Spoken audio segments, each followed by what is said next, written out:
Good morning students. आज हम लोग क्षितिज का चैप्टर 2 ल्हासा की ओर पढ़ेंगे।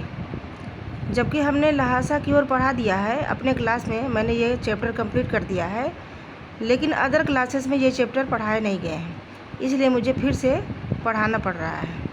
ठीक है, तो आइए देखते हैं हम ल्हासा की ओर। स्टूडेंट, सबसे पहले हम देखते हैं इसको लिखा किसने है। ल्हासा के जो चैप्टर है उसे राहुल सांकृत्यायन ने लिखा है। किसने लिखा है? राहुल सांकृत्यायन ने लिखा है। आइए हम राहुल के थोड़ा सा जीवन परिचय को जान लेते हैं, उनका हम जीवन परिचय देख लेते हैं। राहुल सांकृत्यायन का जन्म 1893 ईस्वी में पंदवा जिला आजमगढ़ उत्तर प्रदेश में हुआ था। उनका मूल नाम केदार पांडे था। उनकी शिक्षा काशी, आगरा और लाहौर में हुई थी। उन्होंने 1930 में श्रीलंका जाकर बौद्ध धर्म ग्रहण कर लिया था। तभी से उनका नाम राहुल सांकृत्यायन हो गया।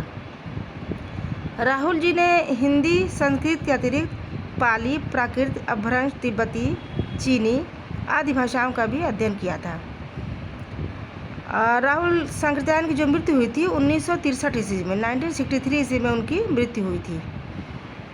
अब आइए हम थोड़ा सा उनकी रचनाओं के बारे में देखते हैं। उनकी रचनाएं, मुख्य रचनाएं हैं मेरी जीवन यात्रा और दर्शन दिग्दर्शन, 22वीं सदी, दिमागी गुलामी और घुमक्कड़ शास्त्र। ठीक है, अब हम चलते हैं पाठ के सार की तरफ, ल्हासा की ओर कहानी की तरफ चलते हैं। तो ध्यान से कहानी सुनिए। जिन बच्चों को मैंने क्लास में कराया है उन्हें अच्छी तरह से कहानी भी समझा दिया है, क्वेश्चन आंसर भी समझा दिया और मैंने ये नोट भी करवा दिया है। लेकिन जिनका नहीं हुआ है वो ध्यान से कहानी को सुने और फिर अपनी फेयर कॉपी पे नोट कर लेंगे। चलिए देखते हैं कहानी ल्हासा की ओर। ल्हासा की ओर शीर्षक पाठ राहुल सांकृत्यायन का यात्रा वृत्तांत है। ये क्या है? कौन सी विधा है? यात्रा वृत्तांत है। इसे उनकी रचना प्रथम तिब्बत यात्रा से लिया गया है। राहुल जी ने यह यात्रा 1929 से 30 में नेपाल के रास्ते की थी।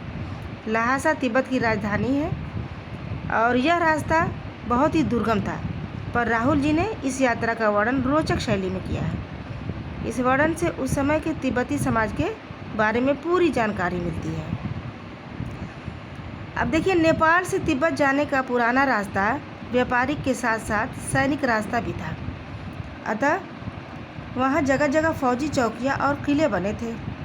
इनमें कभी चीनी सेना रहती थी। आजकल बहुत से फौजी मकान गिर चुके हैं। दुर्ग के किसी भाग में किसानों ने डेरा जमा लिया था। लेखक ऐसे ही एक किले में चाय पीने के लिए ठहरता है। वहाँ जाति पाति छुआछूत बिल्कुल नहीं है। वहाँ स्त्रियाँ पर्दा भी नहीं करती और घर की बहू या सास अतिथि के लिए चाय बना करके दे देती है। लेखक के साथ एक मंगोल भिक्षु था जिसका नाम सुमति था। यात्रा के दौरान सुमति की जान पहचान के अनेक लोग मिले। तिब्बत में डांडे जगह का नाम है, बहुत ही खतरनाक जगह थी। 16-17 हज़ार फीट की ऊंची होने के कारण उसके दोनों तरफ कोई गांव नहीं होता, आदमी भी नहीं मिलते। वहाँ पे आसपास में कोई आदमी भी नहीं मिलते, बहुत ही सन्नाटा। ऐसे स्थान डाकुओं के लिए अच्छे होते हैं। वहाँ पे ज़्यादातर डाकुए आपको छुपे हुए मिलते थे। निर्जन स्थानों में मरे हुए आदमियों के लिए कोई परवाह नहीं करता। वहाँ पे लोग चलते रास्ते आदमियों को मार के फेंक देते थे, कोई किसी की परवाह नहीं करता था।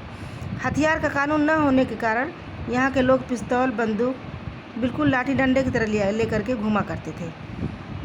ठीक है, अगला पड़ाव 16-17 मील दूर था। अतः लेखक और सुमति घोड़ों पर सवार होकर के ऊपर की ओर चलने लगे। रास्ते में एक डांडे पर चाय भी पिया। डांडे के देवता को पत्थरों के ढेर, जानवरों के सींगों और रंग बिरंगे कपड़ों की झंडियाँ से सजाया गया था। अब उन्हें उतराई पर चलना था। उतराई यानी जो ढलान होती है। घोड़ा धीमे से चाल चलने लगा। जो घोड़ा था लेखक का, वो धीमे धीमे चाल चलने लगा। देर हो गई तो सुमति गुस्से में आ गया, क्योंकि लेखक का घोड़ा जो था वो रास्ता भटक करके दूसरी ओर चला गया था। अब फिर जब लेखक ने आगे जा कर के फिर दोबारा रास्ता पूछ करके वापस सही रास्ते पे गया, तो उससे क्या होता है कि सुमति बहुत गुस्से में नाराज़ होकर के बैठा था। जब लेखक ने अपनी समस्या बताई तो सुमति का गुस्सा ठंडा हो गया। उन्होंने चाय सत्तू खाया, रात को गर्मा गर्म थुक्पा भी पिया। वे तिंगरी के विशाल मैदान में पहुंच गए। वह पहाड़ों से घिरा एक टापू मालूम होता था। उस पहाड़ी का नाम है तिंगरी समाधि गिरी। सुमति के बहुत यजमान थे। सुमति के बहुत जानने वाले वहाँ पे लोग थे। सुमति उनको बोध गया से लाए कपड़े के गांडे बांटना चाहते थे। गंडे, कपड़े के जो गंडे होते हैं स्टूडेंट, उसे हम अक्सर देखते हैं गले में लोग ताबीज़ बना के पहनते हैं, उसी को गंडे कहते हैं। वो सुमति अक्सर कपड़े के बना करके बांटा करता था। तब तेज़ धूप चमक रही थी। सुमति एक यजमान से मिलना चाहते थे, अतः वह शेखर बिहार की ओर चल पड़े। शेखर की खेती के मुखिया जो भिक्षु नमसे थे बड़े भद्र पुरुष थे। वे बड़े प्रेम से मिले। यहाँ एक अच्छा मंदिर भी था जिसमें 103 हस्तलिखित पोथियाँ रखी हुई थी। लेखक ने वहाँ आसन लगा लिया। एक एक पोथी 15-15 सेर से कम न थी, यानी 15-15 किलो की वो पोथियाँ थी जो हस्तलिखित पोथियाँ थी, काफ़ी वज़न वाली थी। सुमति अपने यजमानों के पास चले गए। सुमति ने पूछा जाने के लिए, तो लेखक ने भी हाँ भर दी, क्योंकि लेखक चाहता था उन पोथियों को पढ़ना। सुमति अपने यजमानों के पास चले गए और अगले ही दिन तिंगरी लौट आए।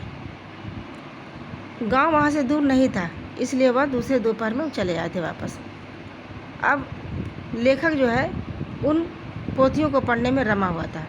उन्होंने, जब सुमति वापस आता है तो वो अपना अपना सामान पीठ पर उठाते हैं और भिक्षु नमसे से विदाई लेकर के वो दोबारा चल पड़ते हैं अपने तरफ की ओर। तो स्टूडेंट्स, ये रहा पाठ का सार। पाठ के सार में सबसे बड़ी चीज़ ये है कि वहाँ पे जो समाज था वहाँ का दिखाया गया है कि बिल्कुल नारियाँ जो थी, स्त्रियाँ जो थी, बिल्कुल आज़ाद होकर के रहती थी। कोई पर्दा प्रथा नहीं था। उनके घरों में कोई भी आदमी चाय बना करके पी सकता था और वहाँ की चाय में काफ़ी जो है मक्खन मलाई डाल करके पी जाती थी।